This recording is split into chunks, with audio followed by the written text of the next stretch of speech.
ഓം ശാന്തി 1-10-2025 പ്രഭാതമുരളി മധുബൻ. മധുരമായ കുട്ടികളെ, ദിവസവും രാത്രിയിൽ തന്റെ കണക്ക് പരിശോധിക്കൂ. ഡയറി വെക്കുകയാണെങ്കിൽ നഷ്ടമൊന്നും ഉണ്ടാകരുത് എന്ന പേടി ഉണ്ടായിരിക്കും. ചോദ്യം: കൽപ്പം മുൻപുള്ള ഭാഗ്യശാലി കുട്ടികൾക്ക് ബാബയുടെ ഏത് കാര്യം പെട്ടെന്ന് മനസ്സിലാകും? ഉത്തരം: ബാബ ദിവസവും പറഞ്ഞു തരുന്ന ഓർമ്മയുടെ യുക്തികൾ ഭാഗ്യശാലികളായ കുട്ടികൾക്ക് മാത്രമേ മനസ്സിലാകുകയുള്ളൂ. അവർ അതിനെ പെട്ടെന്ന് തന്നെ പ്രയോഗത്തിൽ കൊണ്ടുവരും. ബാബ പറയുന്നു, കുട്ടികളെ, കുറച്ചു സമയം ഏകാന്തമായി പൂന്തോട്ടത്തിൽ ചെന്നിരിക്കൂ. ബാബയോട് മധുരമധുരമായി കാര്യങ്ങൾ സംസാരിക്കൂ. തന്റെ ചാർട്ട് വയ്ക്കൂ. എങ്കിൽ ഉന്നതി ഉണ്ടായിക്കൊണ്ടേയിരിക്കും. ഓം ശാന്തി.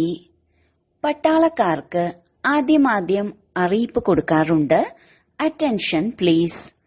ബാബയും കുട്ടികളോട് പറയുന്നു, സ്വയത്തെ ആത്മാവാണെന്ന് നിശ്ചയിച്ച് ബാബയെ ഓർമ്മിച്ചുകൊണ്ടിരിക്കുന്നുണ്ടോ?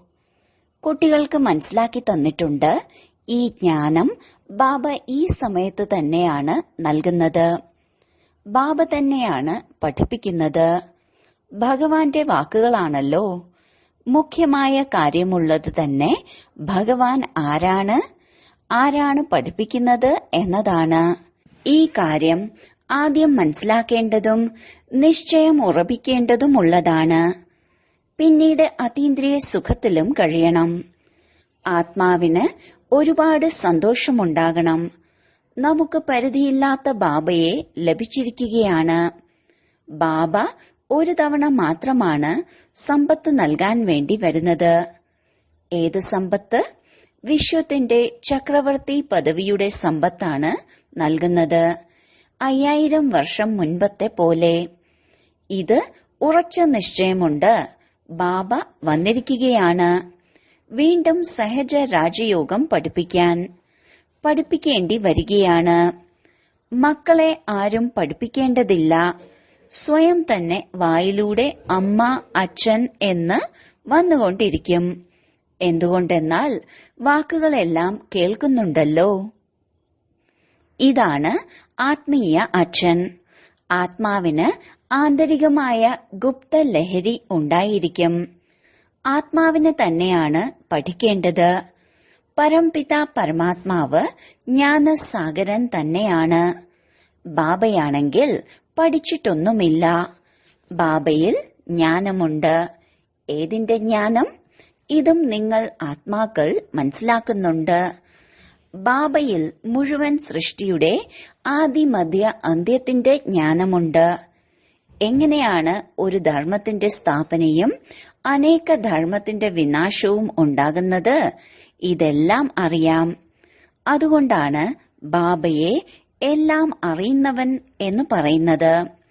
എല്ലാം അറിയുന്നവൻ എന്നതിന്റെ അർത്ഥമെന്താണ്? ഇതാർക്കും അറിയില്ല. ഇപ്പോൾ നിങ്ങൾ കുട്ടികൾക്ക് ബാബ മനസ്സിലാക്കി തന്നു കഴിഞ്ഞു. ഈ സ്ലോഗനും തീർച്ചയായും വെക്കൂ. എന്തെന്നാൽ മനുഷ്യനായിട്ട് രചയിതാവിന്റെയും രചനയുടെയും ആദിമധ്യ അന്ത്യത്തിന്റെ കാലാവധിയും ആവർത്തനവും അറിഞ്ഞില്ല എന്നുണ്ടെങ്കിൽ എന്താണ് പറയുക? ഈ ആവർത്തനമെന്ന വാക്കും വളരെ അത്യാവശ്യമാണ്. തിരുത്തലുകളെല്ലാം ഉണ്ടായിക്കൊണ്ടേയിരിക്കുമല്ലോ. ഗീതയുടെ ഭഗവാൻ ആരാണ്? ഈ ചിത്രം വളരെ ഒന്നാന്തരമാണ്. മുഴുവൻ വിശ്വത്തിലും ഇതാണ് ഏറ്റവും വലിയ തെറ്റ്. പരംപിത പരമാത്മാവിനെ അറിയാത്തത് കാരണം പിന്നീട് എല്ലാം ഭഗവാന്റെ രൂപമാണെന്ന് പറയുന്നു. ഏതുപോലെയാണോ ഒരു ചെറിയ കുട്ടിയോട് ചോദിക്കുന്നത്, നീ ആരുടെ കുട്ടിയാണ്? ഇന്നയാളുടെ കുട്ടിയാണ്. അയാൾ ആരുടെ കുട്ടിയാണ്? ഇന്നയാളുടെ കുട്ടി. പിന്നീട് പറയും, ഇത് നമ്മുടെ കുട്ടിയെന്ന്. അതുപോലെ ഇവർക്കും ഭഗവാനെ അറിയില്ല. അപ്പോൾ പറയും, ഞങ്ങൾ ഭഗവാനാണെന്ന്. ഇത്രയും പൂജയെല്ലാം ചെയ്യുന്നുണ്ട്, എന്നിട്ടും മനസ്സിലാക്കുന്നില്ല. പറയാറുണ്ട്, ബ്രഹ്മാവിന്റെ രാത്രിയാണെങ്കിൽ ബ്രാഹ്മണരുടെയും ബ്രാഹ്മണിമാരുടെയും രാത്രിയായിരിക്കും. ഇതെല്ലാം ധാരണ ചെയ്യാനുള്ള കാര്യമാണ്. ആരാണോ യോഗത്തിലിരിക്കുന്നത് അവർക്കേ ഈ ധാരണ ഉണ്ടായിരിക്കുകയുള്ളൂ. ഓർമ്മയെ തന്നെയാണ് ബലമെന്ന് പറയുന്നത്. ജ്ഞാനമാണ് വരുമാന മാർഗം. ഓർമ്മയിലൂടെ ശക്തി ലഭിക്കുന്നു. അതിലൂടെ വികർമ്മം വിനാശമാകുന്നു. നിങ്ങൾക്ക് ബുദ്ധിയുടെ യോഗം ബാബയുമായി വയ്ക്കണം.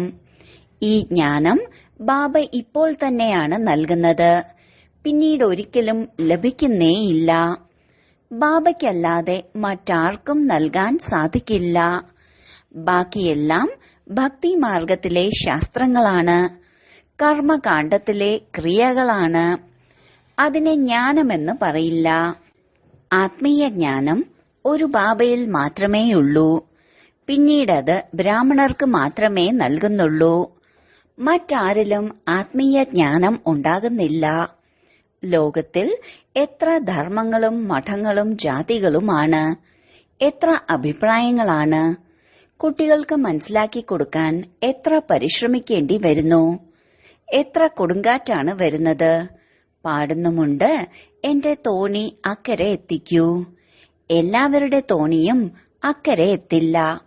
ചിലതാണെങ്കിൽ മുങ്ങിപ്പോകുകയും ചെയ്യും. ചിലതാണെങ്കിൽ അങ്ങനെ തന്നെ നിൽക്കും. 2-3 വർഷമായാൽ പിന്നെ പലരെയും കാണാനേയില്ല. ചിലരാണെങ്കിൽ തുണ്ടുതുണ്ടായി മാറുന്നു. ചിലരാണെങ്കിൽ അവിടെ തന്നെ നിൽക്കും. ഇതിൽ പരിശ്രമം ഒരുപാടുണ്ട്.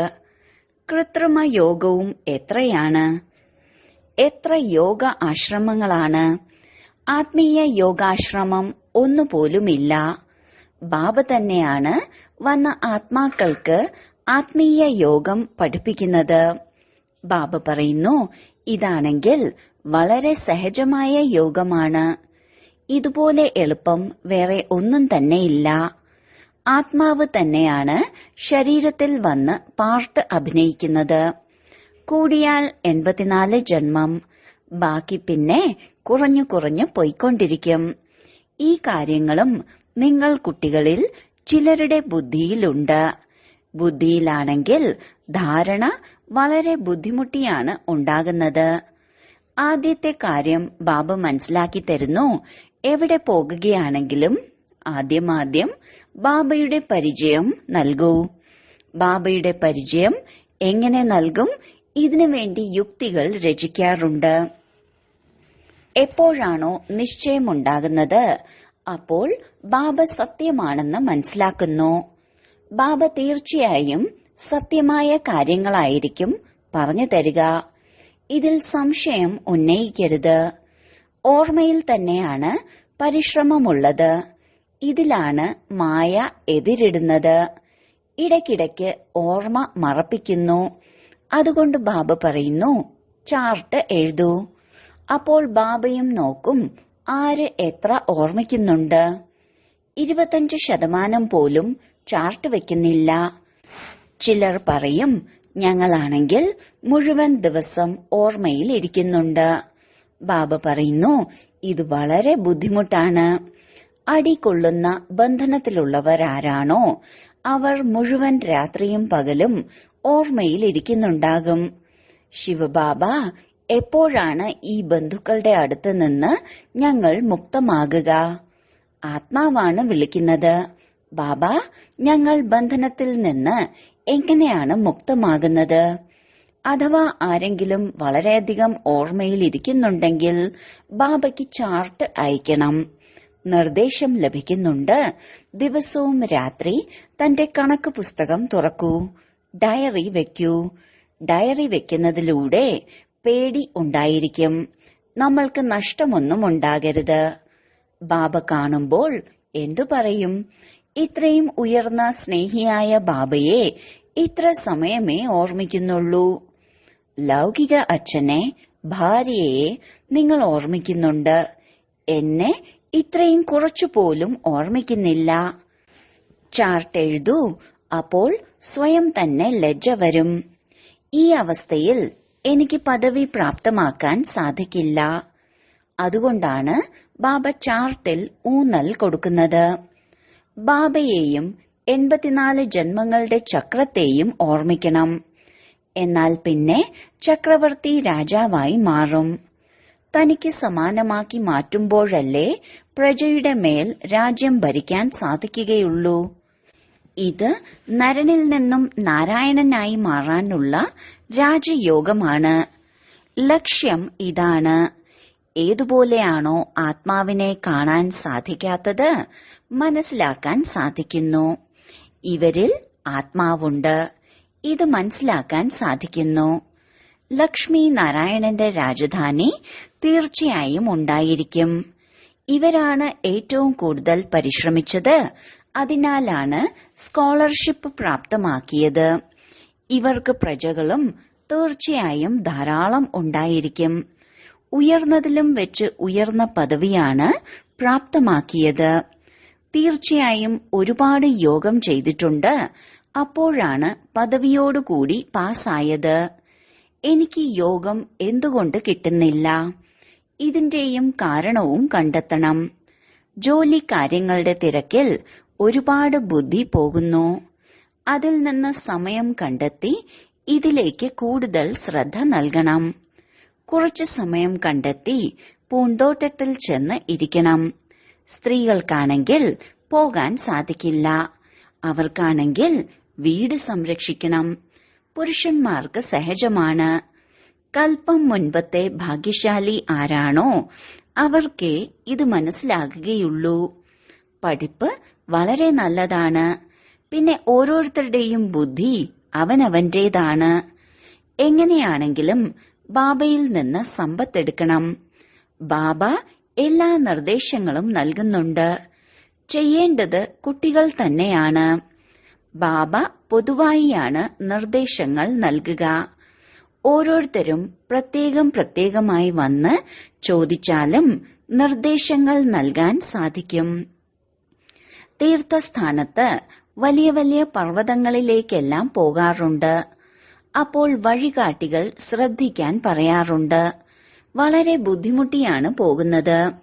നിങ്ങൾ കുട്ടികൾക്കാണെങ്കിൽ ബാബ വളരെ സഹജമായ യുക്തികളാണ് പറഞ്ഞു തരുന്നത്. ബാബയെ ഓർമ്മിക്കണം. ശരീരബോധം ഇല്ലാതാക്കണം. ബാബ പറയുന്നു, എന്നെ ഓർമ്മിക്കൂ. ബാബ വന്ന് ജ്ഞാനം നൽകി തിരിച്ചു പോകുന്നു. ആത്മാവിനെ പോലെ ശക്തിയായ റോക്കറ്റ് വേറെയില്ല, ഉണ്ടാക്കാനും സാധിക്കില്ല. അവൾ ചന്ദ്രനിലേക്കെല്ലാം പോകാൻ എത്ര സമയമാണ് പാഴാക്കുന്നത്? ഇതും നാടകത്തിൽ അടങ്ങിയിട്ടുണ്ട്. ഈ സയൻസിന്റെ കലയും വിനാശത്തിന് വളരെയധികം സഹായിക്കുന്നു. അതാണ് സയൻസ്. നിങ്ങളുടേത് സൈലൻസും. സ്വയത്തെ ആത്മാവാണെന്ന് മനസ്സിലാക്കി ബാബയെ ഓർമ്മിക്കുക. ഇതാണ് സമ്പൂർണ്ണ സൈലൻസ്. ഞാൻ ശരീരത്തിൽ നിന്നും വേറെയാണ്. ഈ ശരീരം പഴയ ചെരുപ്പാണ്. സർപ്പത്തിന്റെയും ആമയുടെയും ഉദാഹരണവും നിങ്ങളെക്കുറിച്ചാണുള്ളത്. നിങ്ങൾ തന്നെയാണ് കീടങ്ങളെ പോലെയുള്ള മനുഷ്യരെ ഊതി ഊതി മനുഷ്യനിൽ നിന്നും ദേവതയാക്കി മാറ്റുന്നത്. വിഷയസാഗരത്തിൽ നിന്നും ക്ഷീരസാഗരത്തിലേക്ക് കൊണ്ടുപോകുന്നത് നിങ്ങളുടെ ജോലിയാണ്. സന്യാസിമാർക്ക് ഈ യജ്ഞം, തപം മുതലായവയൊന്നും ചെയ്യേണ്ട. ഭക്തിയും ജ്ഞാനവുമുള്ളത് ഗൃഹസ്ഥികൾക്ക് വേണ്ടിയാണ്. അവർക്കാണെങ്കിൽ സത്യയുഗത്തിൽ വരികയേ വേണ്ട. ഈ കാര്യങ്ങളെക്കുറിച്ച് അവർക്കെന്തറിയാം? ഈ നിവൃത്തി മാർഗത്തിലുള്ളവരും നാടകത്തിൽ അടങ്ങിയിട്ടുണ്ട്. ആരാണോ പൂർണമായി 84 ജന്മം എടുത്തിട്ടുള്ളത് അവർ മാത്രമേ നാടകമനുസരിച്ച് വന്നുകൊണ്ടിരിക്കുകയുള്ളൂ. ഇതിലും നമ്പർ വൈസായി തന്നെ വന്നുകൊണ്ടിരിക്കും. മായ വളരെ ശക്തിശാലിയാണ്. കണ്ണുകൾ വളരെ ക്രിമിനലാണ്. ഇതാണ് വളരെ ചതിക്കുന്നത്. നിങ്ങൾ എത്രത്തോളം ബാബയെ ഓർമ്മിക്കുന്നുവോ അത്രത്തോളം കർമ്മേന്ദ്രിയങ്ങൾ ശീതളമാകും. പിന്നീട് 21 ജന്മത്തേക്ക് കർമ്മേന്ദ്രിയങ്ങൾക്ക് ചഞ്ചലതയിൽ വരേണ്ടി വരുന്നില്ല. അവിടെ കർമ്മേന്ദ്രിയങ്ങളിൽ ചഞ്ചലത ഉണ്ടാകുന്നില്ല. എല്ലാ കർമ്മേന്ദ്രിയങ്ങളും ശാന്തവും സതോ ഗുണിയുമായിരിക്കും. ശരീരബോധത്തിൽ തന്നെയാണ് എല്ലാ മോശത്തരവും പുറത്തുവരുന്നത്. ബാബ നിങ്ങളെ ദേഹി അഭിമാനിയാക്കി മാറ്റുന്നു. പകുതി കൽപ്പത്തിലേക്ക് വേണ്ടി നിങ്ങൾക്ക് സമ്പത്ത് ലഭിക്കുന്നു. ആരെ എത്രത്തോളം പരിശ്രമിക്കുന്നുവോ അത്രത്തോളം ഉയർന്ന പദവി പ്രാപ്തമാക്കും. ദേഹി അഭിമാനിയാകാൻ പരിശ്രമിക്കണം. പിന്നീട് കർമ്മേന്ദ്രിയങ്ങൾ ഒരിക്കലും ചതിക്കില്ല. അവസാനം വരെ യുദ്ധം തുടർന്നുകൊണ്ടേയിരിക്കും. എപ്പോഴാണോ കർമാതീത അവസ്ഥ പ്രാപ്തമാക്കുന്നത് അപ്പോൾ ആ യുദ്ധവും തുടങ്ങും. ദിവസം തോറും ശബ്ദം ഉയർന്നുകൊണ്ടേയിരിക്കും. മരണഭയം ഉണ്ടാകും. ബാബ പറയുന്നു, ഈ ജ്ഞാനം എല്ലാവർക്കും വേണ്ടിയാണ്. കേവലം ബാബയുടെ പരിചയം കൊടുക്കണം. നമ്മൾ ആത്മാക്കൾ എല്ലാവരും സഹോദരങ്ങളാണ്. എല്ലാവരും ഒരു ബാബയെയാണ് ഓർമ്മിക്കുന്നത്. ഗോഡ് ഫാദർ എന്ന് പറയുന്നു. കൂടിയാൽ ചിലർ പ്രകൃതിയെ അംഗീകരിക്കുന്നവരുണ്ടാകും. പക്ഷേ ഈശ്വരനുമുണ്ടല്ലോ. മുക്തി ജീവൻ മുക്തിക്ക് വേണ്ടിയാണ് ഈശ്വരനെ ഓർമ്മിക്കുന്നത്. മോക്ഷമാണെങ്കിൽ ഇല്ല. ലോകത്തിന്റെ ചരിത്രവും ഭൂമിശാസ്ത്രവും ആവർത്തിക്കണം. ബുദ്ധിയും പറയുന്നുണ്ട്, എപ്പോഴാണോ സത്യയുഗം ഉണ്ടായിരുന്നത് അപ്പോൾ ഒരു ഭാരതം തന്നെയായിരുന്നു. മനുഷ്യർക്കാണെങ്കിൽ ഒന്നും അറിയില്ല. ഈ ലക്ഷ്മി നാരായണന്റെ രാജ്യമായിരുന്നല്ലോ. ലക്ഷക്കണക്കിന് വർഷത്തിന്റെ കാര്യമാകാൻ സാധിക്കില്ല. ലക്ഷക്കണക്കിന് വർഷമാണെങ്കിൽ എത്ര വലിയ സംഖ്യയായി മാറും. ബാബ പറയുന്നു, ഇപ്പോൾ കലിയുഗം പൂർത്തിയായി സത്യയുഗത്തിന്റെ സ്ഥാപന നടന്നുകൊണ്ടിരിക്കുകയാണ്. അവർ മനസ്സിലാക്കുന്നു, കലിയുഗം ഇപ്പോൾ കുട്ടിയാണ്. ഇത്ര 1000 വർഷത്തിന്റെ ആയുസ്സാണ്. നിങ്ങൾക്കറിയാം, ഈ കൽപ്പം തന്നെ 5000 വർഷത്തിന്റേതാണ്. ഈ സ്ഥാപന ഭാരതത്തിൽ തന്നെയാണ് നടന്നുകൊണ്ടിരിക്കുന്നത്. ഭാരതം തന്നെയാണ് ഇപ്പോൾ സ്വർഗമായി മാറുന്നത്. ഇപ്പോൾ നമ്മൾ ശ്രീമതത്തിലൂടെ ഈ രാജ്യം സ്ഥാപിച്ചുകൊണ്ടിരിക്കുകയാണ്. ഇപ്പോൾ ബാബ പറയുന്നു, എന്നെ മാത്രം ഓർമ്മിക്കൂ. ആദ്യം ഈ വാചകം തന്നെ പറയൂ. ഏതുവരെ ബാബയെക്കുറിച്ച് നിശ്ചയമുണ്ടാകുന്നില്ലയോ അതുവരെ ചോദ്യങ്ങൾ ചോദിച്ചുകൊണ്ടേയിരിക്കും. പിന്നീട് ഒരു കാര്യത്തിന്റെയും ഉത്തരം ലഭിക്കുകയില്ല. അപ്പോൾ മനസ്സിലാകും ഇവർക്കൊന്നും അറിയില്ല എന്ന്. പിന്നെ പറയും, ഭഗവാനാണ് നമ്മളെ പഠിപ്പിക്കുന്നത്. അതുകൊണ്ട് ആദ്യം ഒരേ ഒരു കാര്യത്തിൽ തന്നെ നിൽക്കൂ. ആദ്യം ബാബയുടെ മേൽ നിശ്ചയം ഉണ്ടാകട്ടെ. വാസ്തവത്തിൽ എല്ലാ ആത്മാക്കളുടെയും പിതാവ് ഒരു ബാബ തന്നെയാണ്. ഒപ്പം രചയിതാവും കൂടിയാണ്. അപ്പോൾ തീർച്ചയായും സംഗമത്തിലേ വരികയുള്ളൂ. ബാബ പറയുന്നു, ഞാൻ ഓരോ യുഗത്തിലുമല്ല, കൽപ്പത്തിലെ സംഗമയുഗത്തിലാണ് വരുന്നത്. ഞാൻ തന്നെയാണ് പുതിയ സൃഷ്ടിയുടെ രചയിതാവ്. അപ്പോൾ എങ്ങനെ ഇടയിൽ വരും? ഞാൻ വരുന്നത് തന്നെ പഴയതിന്റെയും പുതിയതിന്റെയും ഇടയിലാണ്. ഇതിനെ പുരുഷോത്തമ സംഗമയുഗമെന്നാണ് പറയുന്നത്. നിങ്ങളും ഇപ്പോഴാണ് പുരുഷോത്തമരായി മാറുന്നത്. ഏറ്റവും നല്ല പുരുഷോത്തമന്മാർ ഈ ലക്ഷ്മി നാരായണനാണ്. ലക്ഷ്യം എത്ര സഹജമാണ്. എല്ലാവരോടും പറയൂ, ഈ സ്ഥാപന നടന്നുകൊണ്ടിരിക്കുകയാണ്. ബാബ പറഞ്ഞിട്ടുണ്ട്, പുരുഷോത്തമം എന്ന വാക്ക് തീർച്ചയായും പറയണം. എന്തുകൊണ്ടെന്നാൽ ഇവിടെ നിങ്ങൾ ഒരു മൂല്യങ്ങളുമില്ലാത്തതിൽ നിന്നും പുരുഷോത്തമരായി മാറുകയാണ്. ഇങ്ങനെയുള്ള മുഖ്യമായ കാര്യങ്ങൾ മറക്കരുത്. ഒപ്പം വർഷത്തിലെ തീയതിയും തീർച്ചയായും വെക്കണം. ഇവിടെ നിങ്ങളുടെ രാജ്യഭാഗ്യം ആദ്യമേ തുടങ്ങുകയാണ്. മറ്റുള്ളവരുടെ രാജ്യഭാഗ്യം ആദ്യമേ തുടങ്ങുന്നില്ല. ധർമ്മസ്ഥാപകർ വന്നാലേ അവർക്ക് ശേഷം അവരുടെ ധർമ്മത്തിലെ അഭിവൃദ്ധി ഉണ്ടാവുകയുള്ളൂ. കോടികളായാലേ രാജ്യപദവി ഉണ്ടാവുകയുള്ളൂ. നിങ്ങളുടേതാണെങ്കിൽ തുടക്കം മുതൽ സത്യയുഗത്തിലായിരിക്കും രാജ്യപദവി. ഇതാർക്കും ബുദ്ധിയിൽ വരുന്നില്ല. എങ്ങനെയാണ് സത്യയുഗത്തിൽ ഇത്രയും രാജ്യഭാഗ്യം വന്നത്? കലിയുഗത്തിന്റെ അവസാനം ഇത്രയധികം ധർമ്മങ്ങളുണ്ട്. പിന്നീട് സത്യയുഗത്തിൽ ഒരു ധർമ്മം ഒരു രാജ്യമായി മാറിയത് എങ്ങനെയാണ്? എത്ര വജ്രത്തിന്റെയും വൈഡൂര്യത്തിന്റെയും കൊട്ടാരങ്ങളാണ്! ഭാരതം ഇങ്ങനെയായിരുന്നു. അതിനെ സ്വർഗമെന്ന് പറഞ്ഞിരുന്നു. 5000 വർഷത്തിന്റെ കാര്യമാണ്. ലക്ഷക്കണക്കിന് വർഷത്തിന്റെ കണക്കെങ്ങനെ വന്നു? മനുഷ്യർ എത്ര ആശയക്കുഴപ്പത്തിലാണ്. ഇപ്പോഴാണെങ്കിൽ അവർക്ക് ആരാണ് മനസ്സിലാക്കി കൊടുക്കുക? നമ്മൾ ആസുരീയ രാജ്യത്തിലാണെന്ന് അവർ മനസ്സിലാക്കുന്നില്ലല്ലോ. ഇവരുടെ മഹിമയാണെങ്കിൽ സർവഗുണസമ്പന്നൻ തുടങ്ങിയവ ആണ്. ഇവരിൽ 5 വികാരങ്ങളില്ല. എന്തുകൊണ്ടെന്നാൽ ദേഹി അഭിമാനിയാണ്. ബാബ പറയുന്നു, മുഖ്യമായ കാര്യം ഓർമ്മയുടേതാണ്. 84 ജന്മങ്ങൾ എടുത്തെടുത്ത് നിങ്ങൾ പതീതമായി മാറിയിരിക്കുകയാണ്. ഇപ്പോൾ വീണ്ടും പവിത്രമായി മാറണം. ഇത് നാടകത്തിന്റെ ചക്രമാണ്.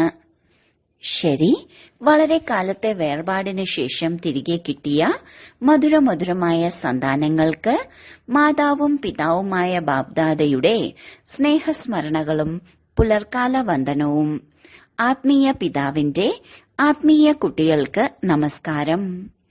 ധാരണയ്ക്കുള്ള മുഖ്യസാരം: 1. ജ്ഞാനത്തിലൂടെ മൂന്നാമത്തെ നേത്രം ധാരണ ചെയ്ത് തന്റെ ചതിക്കുന്ന കണ്ണുകളെ സിവിലാക്കി മാറ്റണം. ഓർമ്മയിലൂടെ തന്നെയാണ് കർമ്മേന്ദ്രിയങ്ങൾ ശീതളവും സതോ ഗുണിയുമായി മാറുന്നത്. അതിനാൽ ഈ പരിശ്രമം തന്നെ ചെയ്യണം. 2. ജോലിക്കാര്യങ്ങളിൽ നിന്ന് സമയം കണ്ടെത്തി ഏകാന്തമായി ഇരുന്ന് ഓർമ്മയിലിരിക്കണം. നോക്കണം, നമുക്ക് എന്തുകൊണ്ട് യോഗം ചെയ്യാൻ പറ്റുന്നില്ല. തന്റെ ചാർട്ട് തീർച്ചയായും വെക്കണം. വരദാനം: സഹനശക്തിയിലൂടെ അവിനാശിയായതും മധുരമുള്ളതുമായ ഫലം പ്രാപ്തമാക്കുന്ന സർവരുടെയും സ്നേഹിയായി ഭവിക്കട്ടെ. സഹിക്കുക എന്നാൽ മരിക്കുകയല്ല, മറിച്ച് എല്ലാവരുടെയും ഹൃദയത്തിൽ സ്നേഹത്തോടെ ജീവിക്കുകയാണ്. എത്ര വലിയ വിരോധിയാണെങ്കിലും, രാവണനേക്കാൾ ബലവാനാണെങ്കിലും, ഒരു തവണയല്ല 10 തവണ സഹിക്കേണ്ടി വന്നാലും സഹനശക്തിയുടെ ഫലം അവിനാശിയും മാധുര്യമുള്ളതുമാണ്. ഞാൻ ഇത്രയും സഹിച്ചില്ലേ, ഇനി അവരും സഹിക്കട്ടെ എന്ന് കരുതരുത്. അല്പകാല ഫലത്തിന്റെ ഭാവന വെക്കരുത്.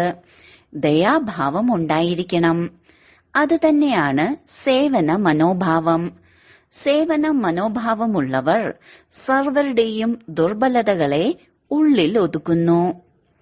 സ്ലോഗൻ: കഴിഞ്ഞു പോയതിനെ മറക്കൂ. കഴിഞ്ഞ കാര്യങ്ങളിൽ നിന്ന് പാഠം ഉൾക്കൊണ്ട് ഭാവിയിൽ ജാഗ്രതയുള്ളവരായി മാറൂ.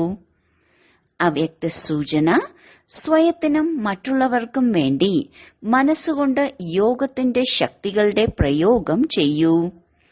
എങ്ങനെയാണോ ബാബ്ദാദയ്ക്ക് ദയ തോന്നുന്നത്, അതുപോലെ താങ്കൾ കുട്ടികളും മാസ്റ്റർ ദയാഹൃദയരായി മാറി തന്റെ മനോവൃത്തിയിലൂടെയും വായുമണ്ഡലത്തിലൂടെയും ആത്മാക്കൾക്ക് ബാബയിലൂടെ ലഭിച്ച ശക്തികളെ നൽകൂ.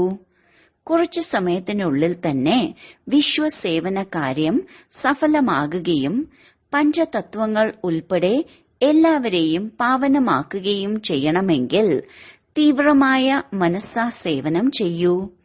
യോഗത്തിന്റെ ശക്തികൾ പ്രയോഗിക്കൂ. ഓം ശാന്തി.